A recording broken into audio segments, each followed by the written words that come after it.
आमाशय या स्टमक के बारे में स्टडी करी थी और आज हम आंत्र के बारे में पढ़ेंगे। देखिए, जो आंत्र होती है या इंटेस्टाइन होती है वो किससे जुड़ी हुई रहती है? आमाशय से जुड़ी हुई रहती है। यानी कि आमाशय के बाद में जो भोजन होता है वो कहाँ आता है? आंत्र के अंदर आता है। अब देखिए, आंत्र जो होती है या इंटेस्टाइन होती है उसके 3 पार्ट होते हैं, 3 भाग होते हैं।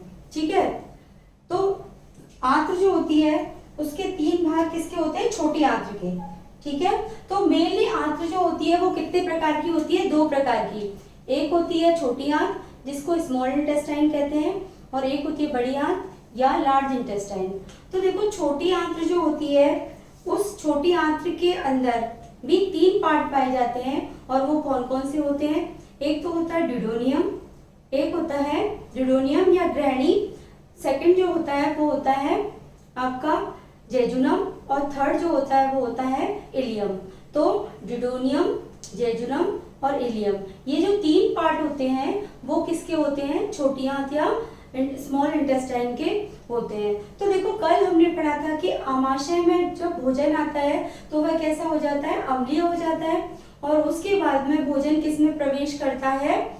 जो छोटी आंत होती है उसमें प्रवेश करता है। अब छोटी आंत्र का जो ड्यूडोनियम या ग्रहणी वाला पार्ट होता है उसमें क्या होता है? उस ग्रहणी वाले पार्ट में उसमें पित्तरस या बाइल जूस जो यकृत द्वारा स्रावित होता है वह मिला दिया जाता है और उसके साथ ही अग्नाशय द्वारा स्रावित अग्नाशयी रस को मिला दिया जाता है। अब बाइल जूस और अग्नाशयी जूस या अग्नाशयी रस के बारे में हम पढ़ेंगे आगे, जब उनकी जो यकृत जो ग्रंथियां पढ़ेंगे जिसमें क्या है? यकृत ग्रंथि और अग्नाशय ग्रंथि, तब पढ़ेंगे। लेकिन अभी हम स्टडी कर रहे हैं आंत्र के बारे में। तो जैसे ही जो भोजन है आमाशय से आंत्र में आता है और किसमें? छोटी आंत्र में आता है। तो आंत्र में आने के बाद में ग्रहणी में आता है और ग्रहणी से होता हुआ जो भोजन है वो कहाँ पहुंचता है? क्षुद्रांत्र के अंदर ग्रहणी से होता हुआ या ड्यूडोनियम से होता हुआ किसमें पहुंचता है? जेजुनम में पहुंचता है। ठीक है, उसके बाद में जो भोजन है वो कहाँ पहुंचता है? इलियम के अंदर पहुंचता है और उसके बाद में बड़ी आंत्र में प्रवेश करता है। ठीक है, तो छोटी आंत्र की अगर स्ट्रक्चर देखी जाए, इंटरनल स्ट्रक्चर, तो आपको पता है कि छोटी आंत्र जो होती है उसकी भित्ति में मुख्य रूप से 4 परतें पाई जाती हैं, 4 लेयर पाई जाती है।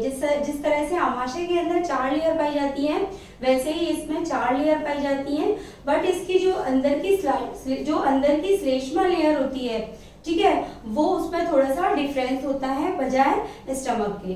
ठीक है, तो हम देखते हैं कि इसकी जो इंटरनल स्ट्रक्चर है आंत्र की वो कैसी होती है। तो देखो, इसमें 4 लेयर होती हैं, 4 परत होती है। तो इसमें जो सबसे बाहर की परत होती है, सबसे बाहरी परत जो होती है वो उसको क्या कहते हैं? सिरोसा कहते हैं। ये जो सबसे बाहरी परत है, ये वाली परत, इसका नाम है सिरोसा, इसका नाम है सिरोसा। ठीक है, इसको सिरोसा कहते हैं।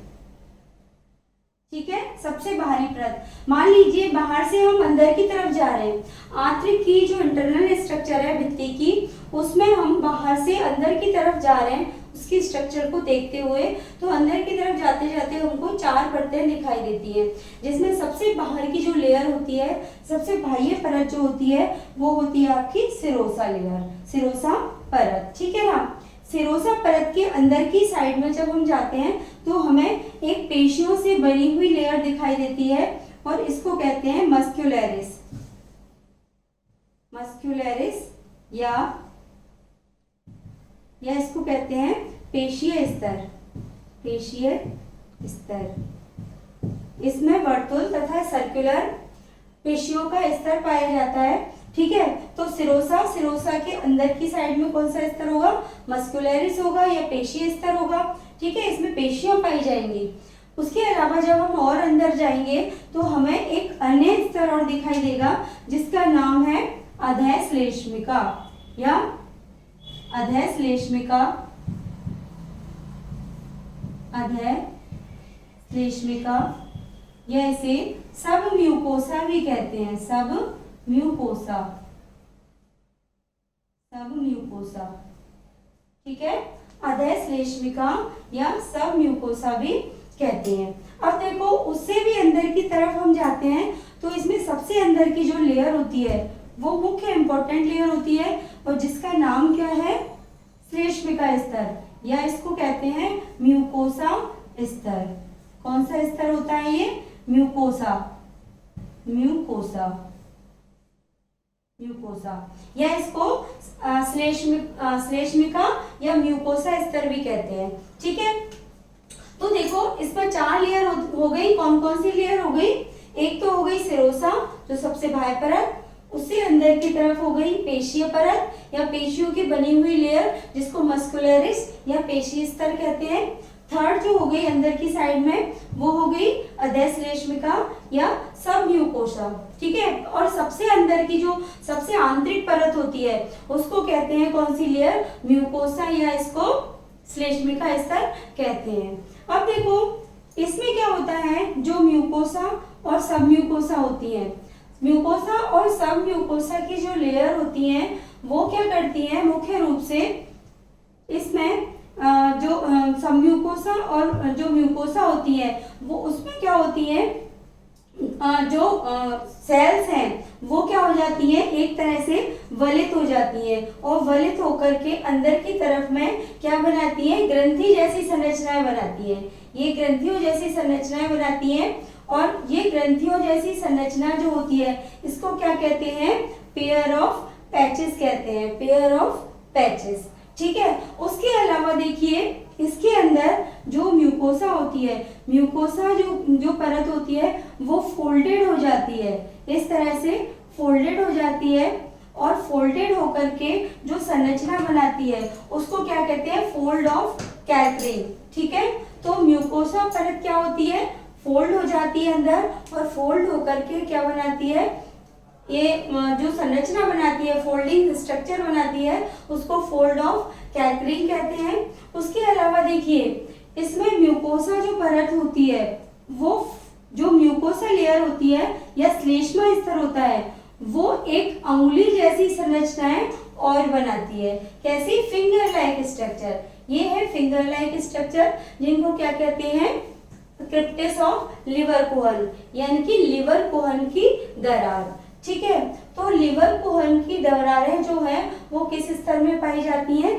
श्लेष्मिका स्तर में पाई जाती हैं और श्लेष्मिका स्तर में लिवर कोहन की दरारें यानी कि इसके अंदर जो अंगुली लायक संरचना है उनके अंदर फोल्डेड स्ट्रक्चर पाए जाएंगे।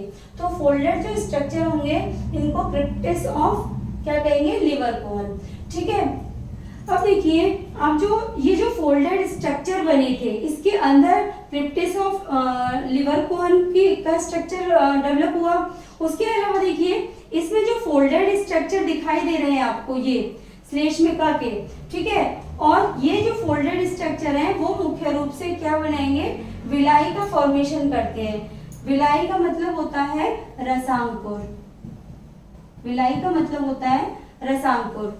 तो देखो जो म्यूकोसा होती है उसमें अंदर की साइड में वलित हो जाती है, ठीक है ना, और वलित होकर एक अंगुलीनुमा संरचना बना रही है।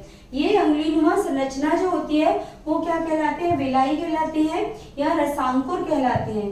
ये रसांकुर क्या काम करते हैं, जो छोटी आंत के अंदर जो न्यूट्रिटिव पदार्थ आ रहे हैं, ठीक है, न्यूट्रिटिव सब्सटेंट आ रहे हैं, कौन कौन से, जैसे कार्बोहाइड्रेट है, वसा है, प्रोटीन, तो उनके अवशोषण की सतह को ये बढ़ाते हैं। ठीक है, कैसे बढ़ाते हैं कि अगर यहाँ पर ये तो कम सरफेस हुआ ना, सरफेस एरिया, अगर यहाँ पर फोल्ड हो रहे हैं तो इसका मतलब एरिया बढ़ रहा है। भाई इन फोल्डों से जो इसमें जो आंत्र है, इंटेस्टाइन है, उसके अंदर अवशोषण का क्षेत्र बढ़ रहा है और आंत्र के अंदर ही अवशोषण की क्रिया होती है। ठीक है, अवशोषण की क्रिया इसलिए होती है क्योंकि जो आंत्र होती है वो रुधिर वाहिनियों से सीधे ही कांटेक्ट में होती है, जिससे कि जो पोषक पदार्थ है उनका अवशोषण होकर के वो सीधे ही रुधिर वाहिनियों के अंदर प्रवेश कर सके या जा सके। ठीक है, जिससे बॉडी को न्यूट्रिशन मिल सके, एनर्जी मिल सके। ठीक है, तो अब देखिए जो अंगुली लायक स्ट्रक्चर थे इनको क्या कहा गया, रसांकुर कहा गया या विलाई कहा गया। ठीक है, इसके अलावा देखो ये जो विलाई होते हैं, विलाई के ऊपर भी ये इस तरह से और छोटे छोटे, ये रसांकुर जो होते हैं वो 1 mm के होते हैं, 1 mm के, ठीक है ना। और जो ये जो इसके ऊपर रसांकुर या विलाई के ऊपर भी फिंगर लाइक स्ट्रक्चर और पाए जाते हैं, छोटे छोटे ब्रश की जैसी संरचना बनाते हैं, ठीक है, ब्रश की जैसी स्ट्रक्चर बनाते हैं। और इसीलिए इस स्ट्रक्चर को क्या कहा जाता है, ब्रश बॉर्डर कहा जाता है। देखिए इस तरह के, इस तरह से स्ट्रक्चर बनाएंगे, ठीक है ना। तो विलाई के ऊपर छोटे छोटे ब्रश के जैसे स्ट्रक्चर यानी कि छोटी उंगलियों जैसे स्ट्रक्चर पाए जाते हैं, इनको कहते हैं माइक्रोविलाई। माइक्रोविलाई क्या कहते हैं, माइक्रोविलाई, ठीक है। या इनको कहेंगे हम सूक्ष्मांकुर। क्या कहेंगे, सूक्ष्मांकुर, सूक्ष्मांकुर कहते हैं। तो देखो ये जो रसांकुर है, फोल्डेड स्ट्रक्चर है, उंगली लाइक स्ट्रक्चर है, इसके ऊपर एक ब्रश की जैसी स्ट्रक्चर और पाई जाती है, ब्रशनुमा स्ट्रक्चर, यानी कि और भी छोटी छोटी उंगली, यानी कि 0.1 या फिर 1 माइक्रोमीटर म्यूएम, ठीक है ना, 1 म्यूएम के बराबर छोटे छोटे ब्रश की समान संरचनाएं पाई जाती हैं इस तरह से। इसीलिए इनको क्या कहेंगे, माइक्रोविलाई या सूक्ष्मांकुर कहते हैं। तो ये विलाई और माइक्रोविलाई, विलाई पाए जाएंगे श्लेष्मा के अंदर, और जो माइक्रोविलाई होंगे वो विलाई के भी ऊपर पाए जाते हैं, ठीक है ना। विलाई के ऊपर ये माइक्रोविलाई का फॉर्मेशन हो रहा है। तो इस तरह से ये दोनों जो विलाई और माइक्रोविलाई है, ये दोनों मुख्य रूप से क्या काम करते हैं कि जो अवशोषण की सतह होती है, क्षेत्र होता है, एरिया होता है अवशोषण का, एब्जॉर्प्शन का, उसको बढ़ाने का काम करते हैं, जिससे अवशोषण जो है वो ज्यादा से ज्यादा हो सके और हमारी बॉडी को या ह्यूमन बॉडी को ज्यादा से ज्यादा न्यूट्रिटिव पदार्थ जो है वो मिल सके, ठीक है। अब देखिए ये जो लिवर कोन की दरारें होती हैं इनके अंदर, किसके अंदर, विलाई के अंदर। तो ये जो लिवर कोन की दरारें हैं, इनके अंदर क्या पाई जाती है, सेल्स पाई जाती हैं, और उनको कहेंगे क्या, 3 प्रकार की सेल्स पाई जाती हैं। कौन कौन सी, एक तो होती है गॉबलेट सेल्स, या इनको कलश कोशिकाएं भी कहते हैं, कलश कोशिकाएं भी कहते हैं, ठीक है ना। गॉबलेट सेल्स पाई जाती है जिनको कलश कोशिकाएं कहते हैं। और सेकंड नंबर की यानी कि फर्स्ट नंबर की जो होती है किसके अंदर, देखो क्रिप्टिस ऑफ लिवर कोन, लिवर कोन के अंदर कौन सी कोशिकाएं पाई जाती हैं, 3 प्रकार की कोशिकाएं पाई जाती है। जो फर्स्ट जो होती है वो कौन सी होती है, गॉबलेट सेल्स होती है, गॉबलेट सेल्स, या इनको कलश कोशिकाएं भी कहते हैं, कलश कोशिकाएं, इनको कलश कोशिकाएं भी कहते हैं, ठीक है। सेकंड जो होती है वो कौन सी होती है, पेनेट सेल्स होती हैं, पेनेट सेल्स या पेनेट कोशिकाएं, ठीक है। और थर्ड नंबर की जो होती हैं वो होती हैं आंत्र कोशिकाएं, आंत्र कोशिकाएं, ठीक है, या फिर इनको इंटेस्टाइनल सेल्स भी कहते हैं, इंटेस्टाइनल सेल्स, ठीक है। अब देखिए जो गॉबलेट सेल्स होती है, गॉबलेट सेल्स जो होती है मेनली किसका सिक्रीशन करती है, श्लेष्मा का, श्लेष्मा या म्यूकस का सिक्रीशन करती है, ठीक है। तो गॉबलेट सेल श्लेष्मा का या म्यूकस का सिक्रीशन करती है। पेनेट कोशिकाएं जो होती हैं वो मेनली लाइसोजाइम का सिक्रीशन करती हैं, ठीक है। लाइसोजाइम क्या है, एक एंजाइम है। उसके अलावा आंत्र कोशिकाएं जो होती हैं वो किसका सिक्रीशन करती हैं, जल तथा जल अपघट्यों का, जल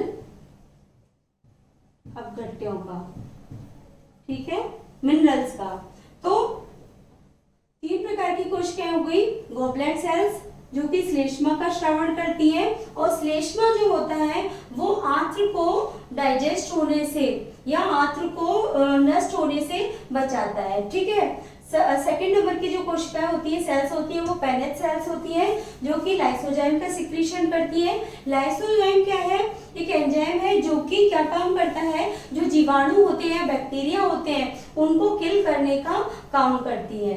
ठीक है ना। उसके अलावा थर्ड नंबर की जो होती है वो कौन सी है? इंटेस्टाइनल सेल होती है या आंतरिक कोशिकाएं होती है जो कि जल अपघट्यों का सिक्रीशन करती हैं या जल अपघट्यों का निर्माण करती हैं। और इन जल अपघट्यों के अंदर क्या होते हैं? एंजाइम्स होते हैं। ठीक है। तो मेनली ये 3 प्रकार की कोशिकाएं पाई जाती हैं लिवर कोहन की दरारों के अंदर। तो ये स्ट्रक्चर हमने किसकी पढ़ी? इंटेस्टाइन की पढ़ी, जिसमें हमने 4 स्तर देखे। कौन कौन से?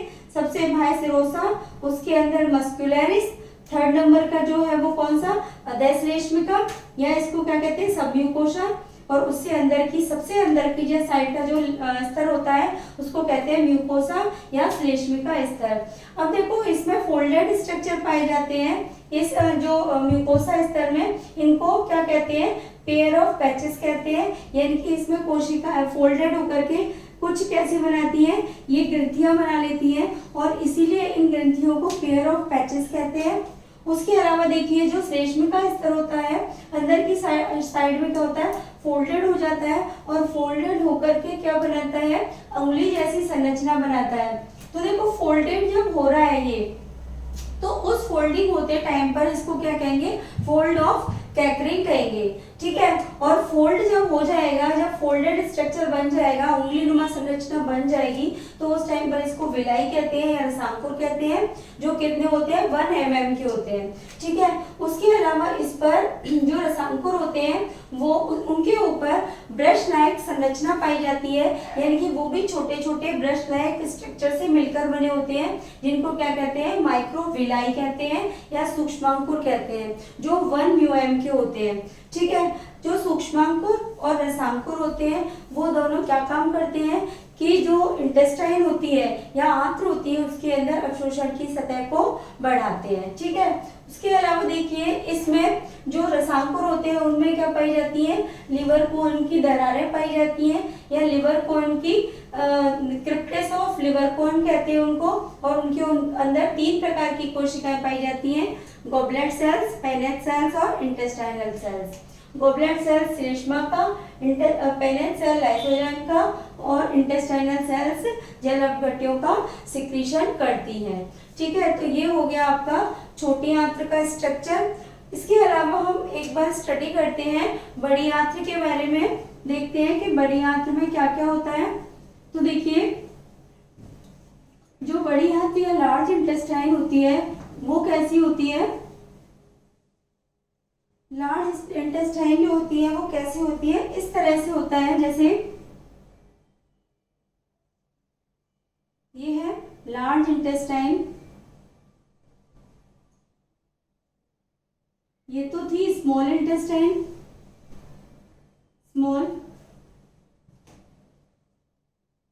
इंटेस्टाइन। ठीक है। और ये है आपकी लार्ज इंटेस्टाइन, लार्ज। ठीक है। अब देखिए ये इंटेस्टाइन की हो गई कैसी, क्या क्या स्ट्रक्चर? Internal structure. अब इसके बाद में जो इंटेस्टाइन थे, इंटेस्टाइन है, इंटेस्टाइन के कितने पार्ट बताए थे मैंने? 2 बताई थी, एक स्मॉल और एक लार्ज। स्मॉल जो होती है वो मुख्य रूप से 3 पार्ट्स की बनी हुई होती है। 3 पार्ट्स होते हैं उसके। कौन कौन से? एक तो ड्यूडेनियम होता है, एक जेजुनम होता है और एक इलियम होता है। तो देखो जो जेजुनम, जो इलियम वाला पार्ट होता है वो क्या करता है स्मॉल इंटेस्टाइन का? वो बड़ी आंत्र से जुड़ा हुआ होता है, वो बड़ी आंत्र से जुड़ा हुआ भाग होता है। और जो भाग बड़ी आंत्र से जुड़ता है उसको मुख्य रूप से या मेनली क्या कहते हैं? ये है बड़ी आंत्र। ठीक है।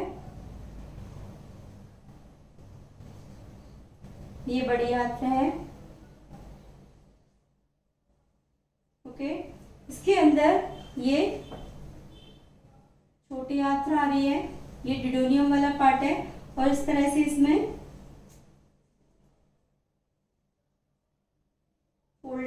स्ट्रक्चर बना रही है। ठीक है, अब देखिए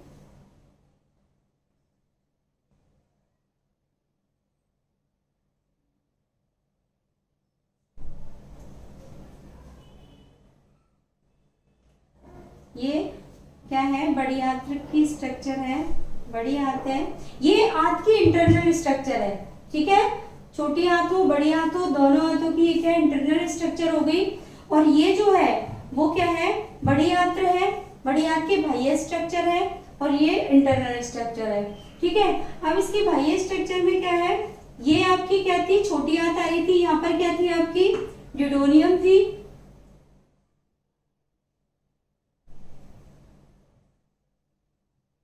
ड्यूडेनियम या इसको ग्रहणी कहते हैं, ग्रहणी। ये वाला जो पार्ट है वो क्या है, जेजुनम, जेजुनम। ठीक है, और ये वाला जो पार्ट है वो है कौन सा, इलियम। ये वाला जो पार्ट है वो है इलियम। ठीक है, इसका अब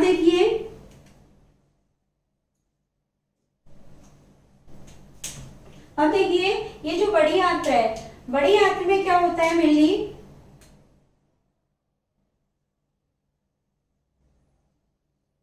ये बड़ी आंत में क्या होता है, मुख्य रूप से 3 पार्ट होते हैं। कौन कौन से पार्ट होते हैं, एक तो होता है सीकम, एक होता है कॉलन और एक होता है रेक्टम। तो ये वाला जो पार्ट होता है, ये वाला पार्ट जो कि छोटी आंत और बड़ी आंत दोनों को जोड़ने का काम करता है, वो कौन सा होता है, सीकम,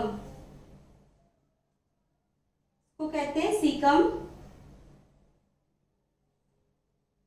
ठीक है, और सीकम से एक अंगुलीनुमा संरचना निकलती है जिसको कहते हैं वर्मीफॉर्म अपेंडिक्स, वर्मीफॉर्म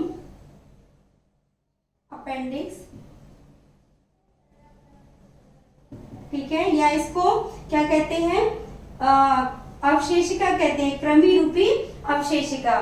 ठीक है, जो कि क्या है, अवशेषी अंग के रूप में होती है, अवशेषी होती है। ठीक है, अब देखो ये सीकम होती है, ये कॉलन होती है, कॉलन।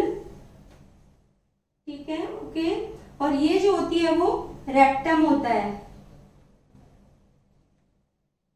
रेक्टम, और ये होता है एनस। ठीक है, तो इस तरह से जो बड़ी आंत है उसके कितने भाग हो गए, 3 भाग हो गए, सीकम हो गई, कॉलन हो गई, और ये हो गई रेक्टम, और ये हो गया एनस हो गया। तो इस तरह से 3 पार्ट हो गए। तो देखो सीकम वाला जो भाग है वो इसके कॉलन और इलियम, इन दोनों को, ये इलियम हो गई, ये कॉलन हो गई, तो इन दोनों को जोड़ने वाला भाग जो होता है वो सीकम होता है। मनुष्य में ये क्या ऐसा होता है, अवशेषी होता है। ओके, और उसके अलावा जो सीकम वाला पार्ट है उससे क्या होता है, एक उंगलीनुमा या फिंगर लाइक स्ट्रक्चर निकली हुई होती है जिसको वर्मीफॉर्म अपेंडिक्स कहते हैं, या इसको क्रमी रूपी अवशेषिका कहते हैं। अब इसका सीकम जो पार्ट होता है आगे चल के कॉलन से जुड़ा हुआ रहता है, ये कॉलन होती है, और नेक्स्ट यहाँ पर कॉलन जो है वो आगे रेक्टम से जुड़ी हुई होती है, और रेक्टम आगे क्या करता है, एनस के थ्रू जो अपचित पदार्थ होते हैं उनको बाहर उत्सर्जित कर देता है। तो भोजन छोटी आंत्र में आया, छोटी आंत्र से होता हुआ बड़ी आंत्र में आया, बड़ी आंत्र से कहाँ पहुंच जाता है, रेक्टम में, और रेक्टम से होता हुआ एनस या गुदा द्वार तक होता हुआ बाहर निकल जाता है। तो देखो छोटी आंत्र में तो सबसे ज्यादा अवशोषण की क्रिया होती है। क्यों? क्योंकि इसमें रसांकुर और सूक्ष्मांकुर पाए जाते हैं, ये जो इस तरह से, और उसके अलावा ये क्या होते हैं, अवशोषण की सतह को बढ़ाते हैं, बहुत ज्यादा एरिया हो जाता है, सरफेस एरिया। उसके अलावा इसका जो व्यास होता है वो बहुत कम होता है, इसलिए अवशोषण ज्यादा होता है, और एरिया जो होता है वो ज्यादा होता है और व्यास कम होता है, इसलिए इसमें अवशोषण या एब्जॉर्प्शन जो होता है छोटी आंत्र में ज्यादा होता है। उसके बाद में देखो बड़ी आंत्र के अंदर जब भोजन आता है तो इसके अंदर कुछ लवणों और जल का ही, यानी कि कुछ मिनरल और जल का ही अवशोषण होता है। बाकी इसके अंदर जो बड़ी आंत्र है उसके अंदर पाचन और अवशोषण की क्रिया नहीं होती है, केवल होती भी है तो जल और मिनरल्स की होती है। उसके बाद में जो अपचित पदार्थ होते हैं वो बाहर निकल जाते हैं, किसके द्वारा, एनएस के थ्रू बाहर उत्सर्जित या सिक्रीट कर दिए जाते हैं। ठीक है, अब देखिए जो बड़ी आंत्र है वो कैसी होती है, बड़ी होती है, व्यास बड़ा होता है और इसके 3 पार्ट हो सकते हैं। जो कॉलन वाला पार्ट है उसके क्या होते हैं, 3 पार्ट होते हैं। ये जो होता है वो कौन सा होता है, एसेंडिंग या इसको आरोही वाला भाग कहते हैं। और ये वाला जो होता है वो कौन सा होता है, डिसेंडिंग, ठीक है, या इसको कहते हैं, ये हो गया आरोही, ये हो गया अवरोही। ये एसेंडिंग और ये डिसेंडिंग या इसको कहेंगे अवरोही पार्ट, अवरोही। और ये वाला जो पार्ट होता है वो कौन सा होता है, ट्रांसफर, या इसको एसी कहेंगे, अनुप्रस्थ। तो इस तरह से जो बड़ी आंत्र है उसके मेनली ये मुख्य रूप से कितने पार्ट हो गए, 3 पार्ट हो गए, 3 भाग हो गए, सीकम, कॉलन और रेक्टम। इसमें अभी जो सीकम है वो अवशेषी है, कॉलन के 3 पार्ट हो गए, आरोही वाला भाग, अवरोही वाला भाग और ये अनुप्रस्थ भाग। इस तरह से हमारी जो इंटेस्टाइन है उसकी स्ट्रक्चर हो गई। ठीक है, ये इंटरनल स्ट्रक्चर हो गई। ये छोटी आंत है, ये बड़ी आंत है। ठीक है, यहाँ पे डिडोनियम है, ये जेजुनम है, ये इलियम है। इलियम सीकम से जुड़ी हुई है, उसके बाद में सीकम रेक्टम कॉलन से और कॉलन रेक्टम से, और ये एनएस। इस तरह से हमने जो आहार नाल है या एलिमेंट्री कैनाल है उसकी स्ट्रक्चर के बारे में स्टडी कर चुके हैं हम। और उसके अलावा हमने इसकी इंटरनल स्ट्रक्चर, जो आंत्र है उसकी इंटरनल स्ट्रक्चर के बारे में स्टडी की, जिससे हमें आंत्र की आंतरिक संरचना के बारे में क्या हुआ, पता चला कि आंत्र की जो आंतरिक संरचना है वो किस तरह से होती है। ठीक है।